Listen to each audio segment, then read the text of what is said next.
Tonight, the future of the SGA lies in the hands of Troy students. Plus, chalk drawings promote disability awareness. Stay tuned. TrojanVision Nightly News starts now.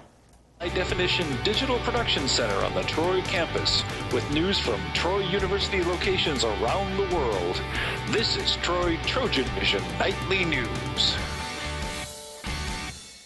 Hello and welcome to TrojanVision Nightly News for February 19, 2013. I'm Christina Cook. And I'm Judson Garner. Thank you for joining us this evening. Tomorrow, Troy students will elect the slate of officers for next year's Student Government Association. Justin McNelly takes a look at what candidates did on their last full day of campaigning. Tuesday is the last day for SGA candidates to campaign for office. So how are they spending their day? I'm just going to go around and talk to students and let them know that I'm here to be their liaison, currently as their Vice President of Campus Activities, and hoping to continue that as their SGA President starting April 15th. I'm just going to go around, talk to people, hand out stickers, and just try to get the word out the best I can. Presidential candidates Smith and Farrell referenced the debate in order to get students aware of the issues.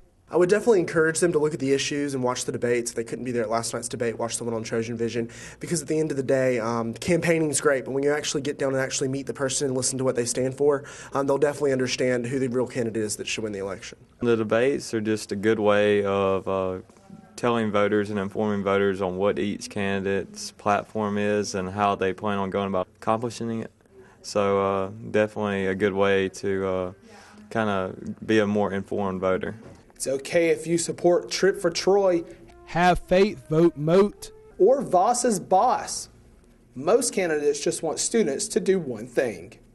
Definitely just exercise your right, whoever you vote for. Come to the SGA office, room 215, between 8 and 5 tomorrow to vote. Just vote for whoever you think will serve you the best, because the SGA president is the student's voice, and you want somebody that will be able to convey your message and be open and listen to your concerns.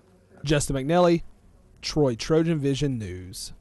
The election will be tomorrow from 8 to 5 in the SGA office in the Trojan Center, room 215. Students must bring their student ID to vote.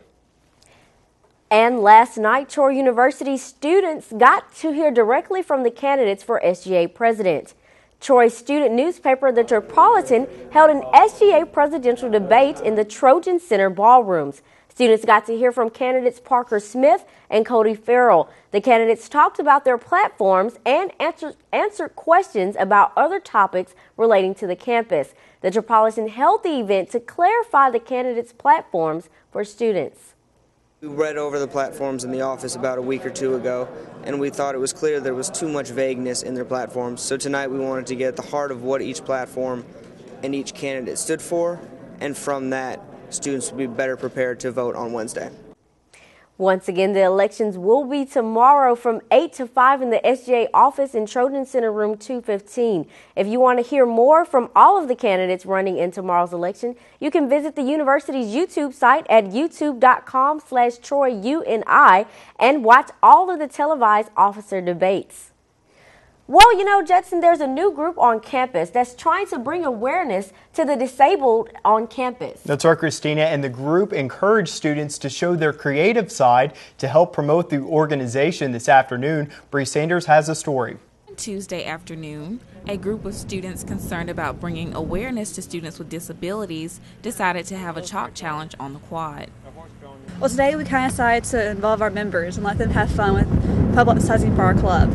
And so we decided to give them a chalk and had certain things they had to do. They had to put our name, what it stands for, our meeting time, and one handicap symbol, being that we are a club made for handicap awareness. Several students stopped by to participate in the challenge, and one member tells us why she thinks this challenge was beneficial to the organization. We think if we can just cover the sidewalks with information about it, we can get a great group of people and start making a difference on campus and making it more friendly and easier for people with disabilities.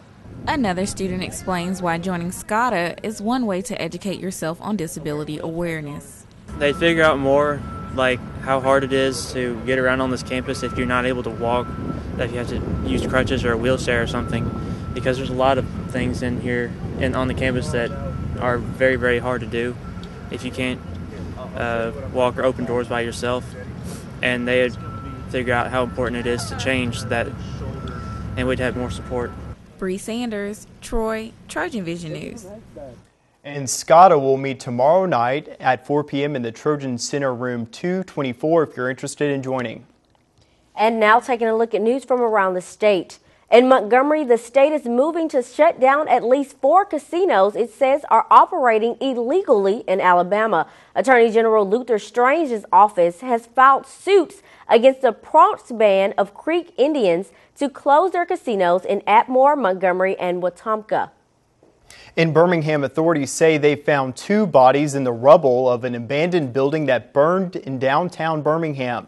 Officials haven't released any names, and it's unknown whether they know of the identities of either person, and the cause of the fire has not been determined. And in Mobile, a Coast Guard official says the cause of the engine room fire on the Carnival cruise ship Triumph was a leak in a fuel oil return line.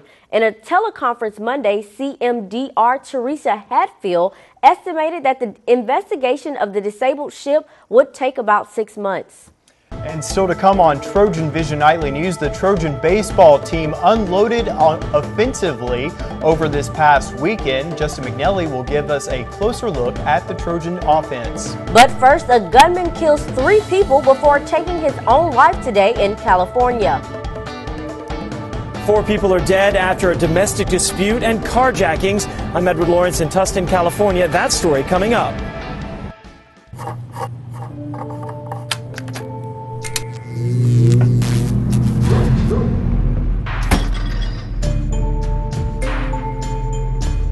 Traditional light bulbs actually generate 9 times more heat than light.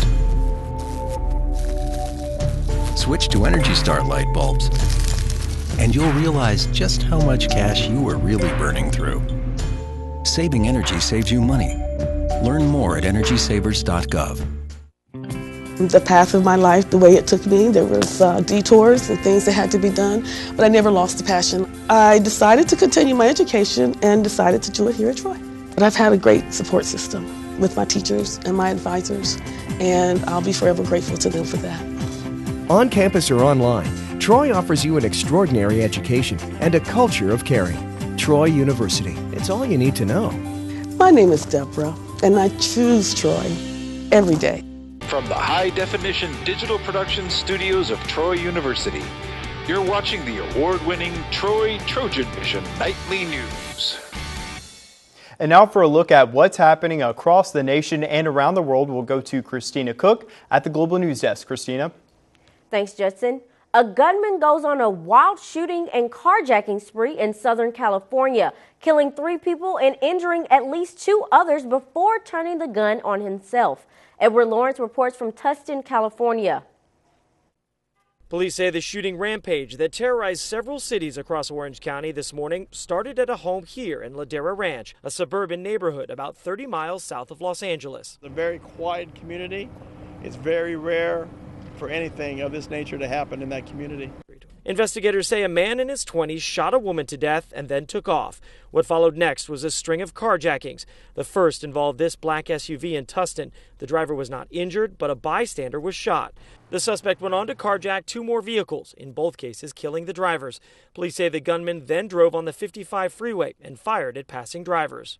We've had 3 victims come forward since this morning and say they are a victim of being shot at on the freeway. One of the reporting parties had some minor injuries. The other 2 have only had damage to their vehicles. The motive for the shooting is unclear at this point. Police do not believe any of the victims knew each other. The rampage ended when police in the city of Orange spotted the suspect and tried to stop him. They say he got out of the vehicle and shot and killed himself. Edward Lawrence for CBS News, Tustin, California.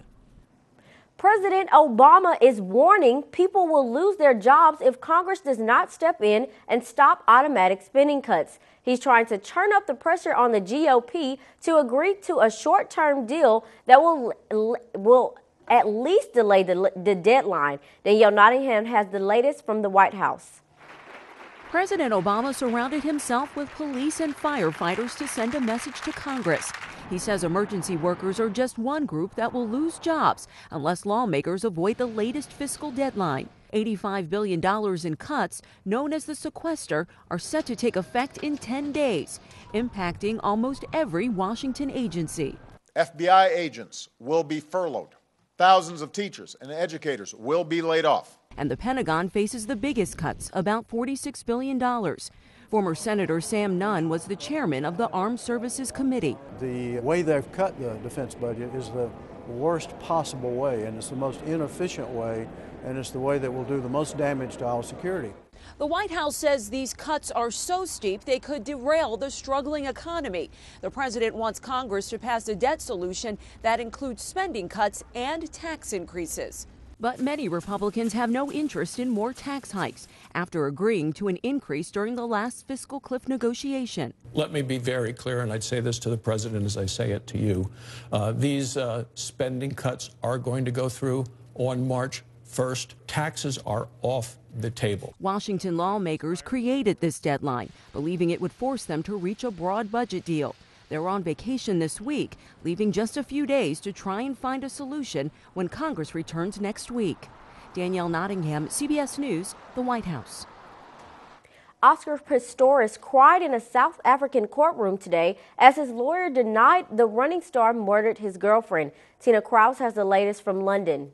Paralympic sprinter Oscar Pistorius made a quick exit from court in South Africa's capital. His relatives hugged each other for support after prosecutors described Pistorius as a cold-blooded killer.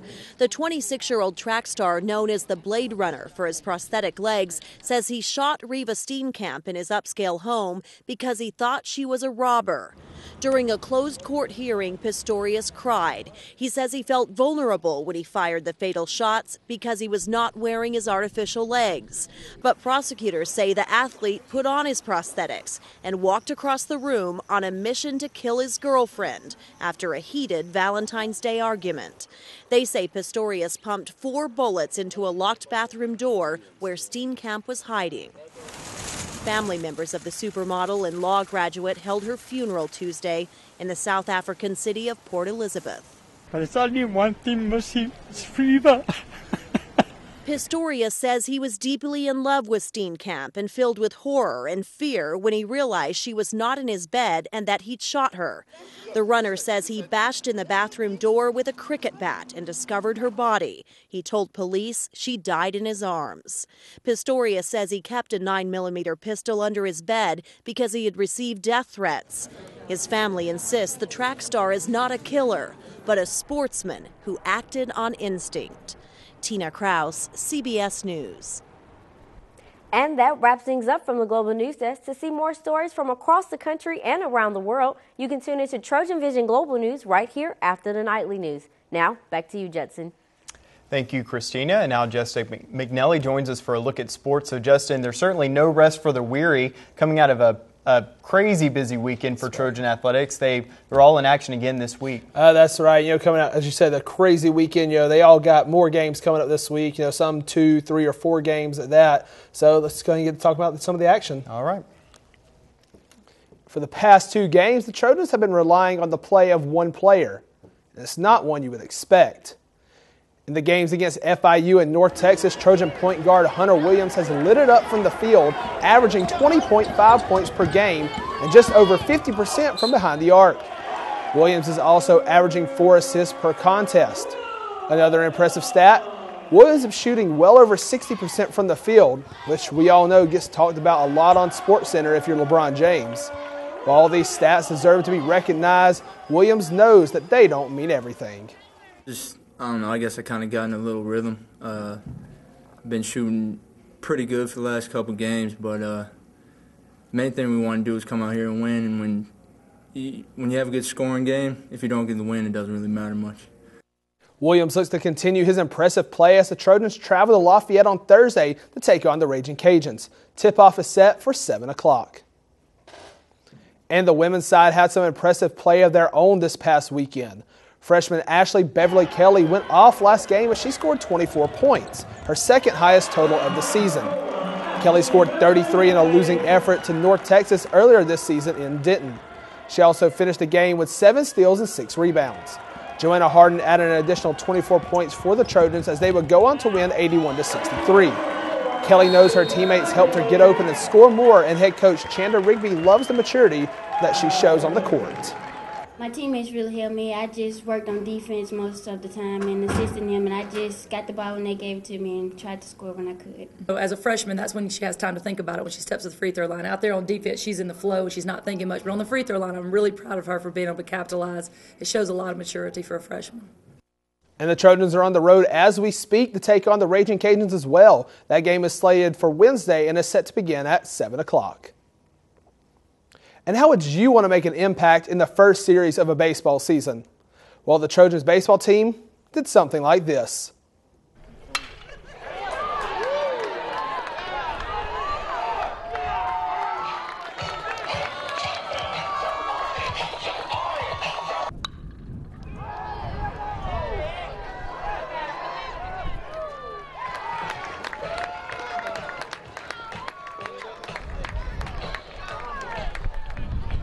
Four Trojan home runs and a combined 53 runs over the four-game series were more than enough as the Trojan offense exploded and swept the Rattlers to begin the season 4-0.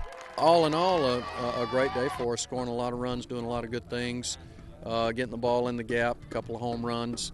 So yeah, it was a great day. And the Trojans ended the series batting .375 as a team, with Danny Collins leading the way with a .571. But in his eyes, that's what the offense is all about.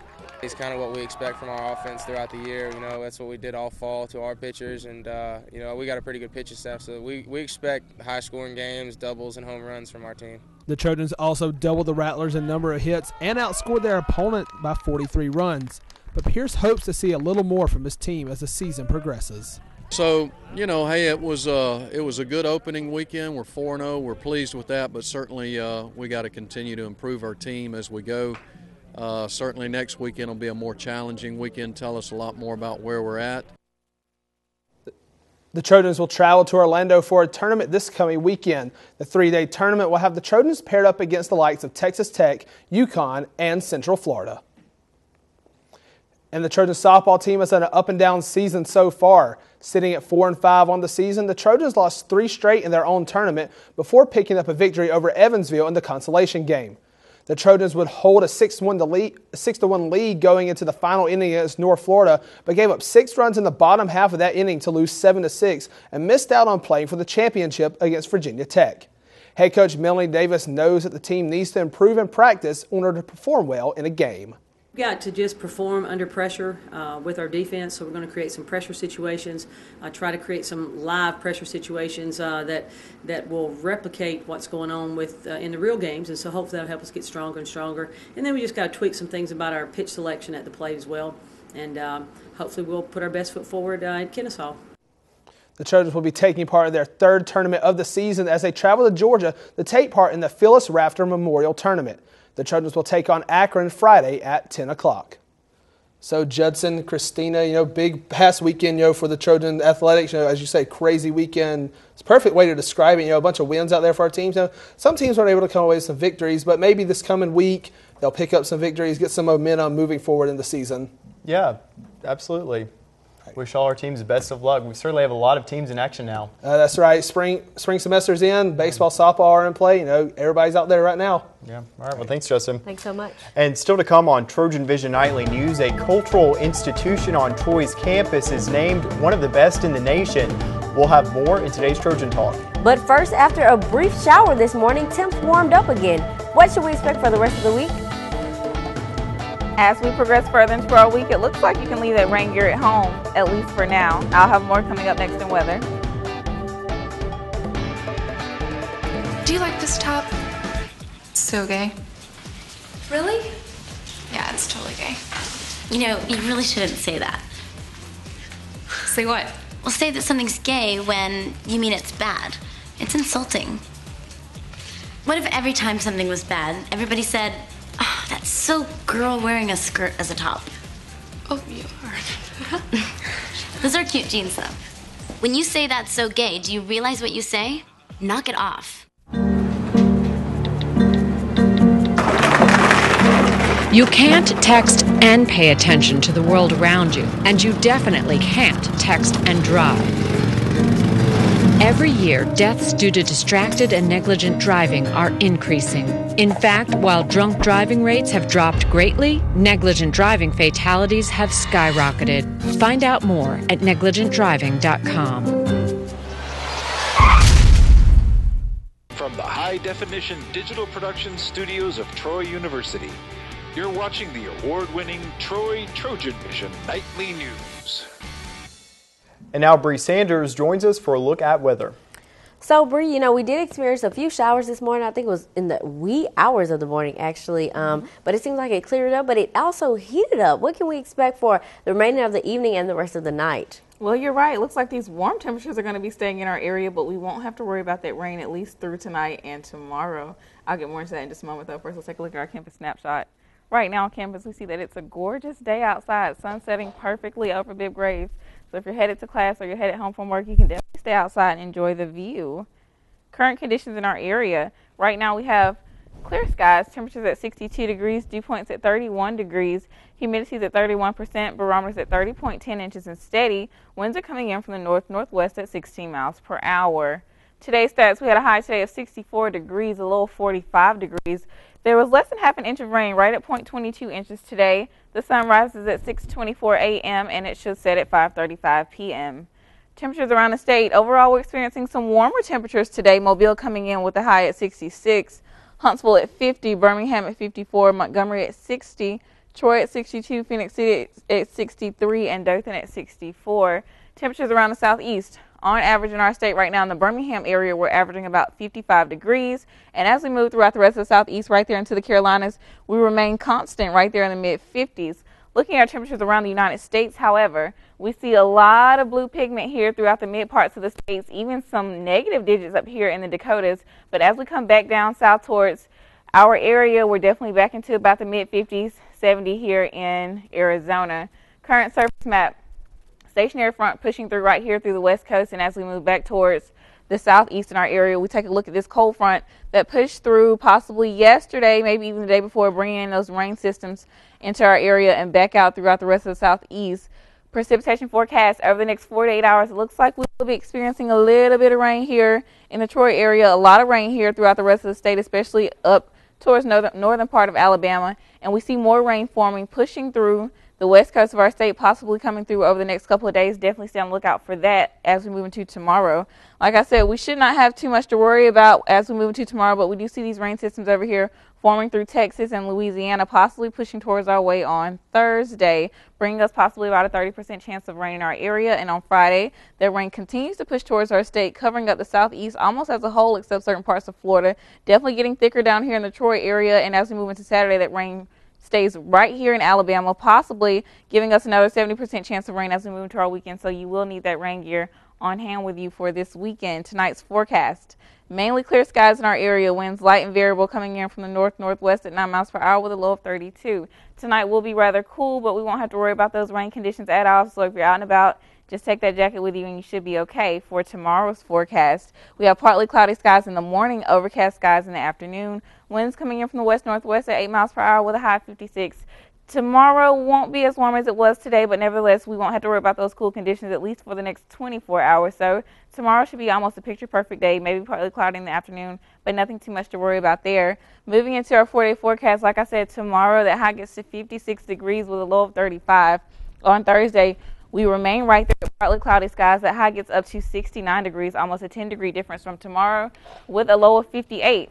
The low's definitely getting warmer at night. Friday, the high gets to 71 degrees with a low of 59. And on Saturday, that high gets to 71 degrees. So, Chris, yes, we did experience a little bit of rain this morning. It looks like those warm temperatures are definitely coming back in our area to stay. But unfortunately, it looks like we will be experiencing some more rain conditions as we head towards our weekend. Yeah. Okay. Well, you know, it seems like we'll have a little bit of a break from the rain, but, you know, we can at least prepare for it for the weekend. So we'll have a few nice days. Exactly. We had so much rain last week, though. Why do we need more rain? That's what I'm saying. Exactly. All right. Thanks, Bree. Thanks so much.